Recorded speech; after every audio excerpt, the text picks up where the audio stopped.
வணக்கம் தோழர்களே. இன்றைக்கி ஒரு அருமையான ப்ராடக்ட் பற்றி தான் உங்கள்கிட்ட பேச போகிறேன்.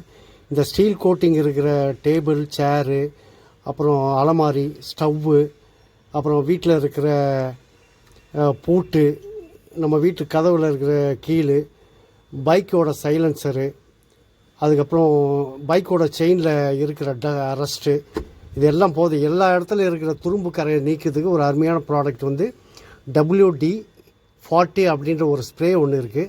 அதை யூஸ் பண்ணி பாருங்கள். இதுதான் WD-40. இது வந்து உங்களுக்கு ஃப்ளிப்கார்ட்டில் கிடைக்கும், அமேசானில் கிடைக்கும், பெரிய ஹார்ட்வேர்ஸில் கிடைக்கும், பெரிய பாத்திர கடையிலும் கிடைக்கும். வாங்கி யூஸ் பண்ணி பாருங்கள். ரஸ்ட்டு போயிடும். புதுசாக இப்போ வாங்கின மாதிரி புது பொலிவுடன் இருக்கும். வீட்டில் இருக்கிற பாத்ரூமில் இருக்கிற ஸ்டீல் பைப்பு, பேசனில் இருக்கிற பைப்பு, இதெல்லாம் நீங்கள் ஒரு ஸ்ப்ரே பண்ணிவிட்டு ஒரு 5 மினிட்ஸ் கழிச்சு நல்லா துணியில் தொடச்சிட்டிங்கன்னா சூப்பராகிடும். இந்த இன்ஃபர்மேஷன் உங்களுக்கு ரொம்ப பிடிச்சிருக்கும். அதனால் லைக் பண்ணுங்கள், ஷேர் பண்ணுங்கள், மறக்காமல் சப்ஸ்கிரைப் பண்ணுங்கள். நன்றி, வணக்கம்.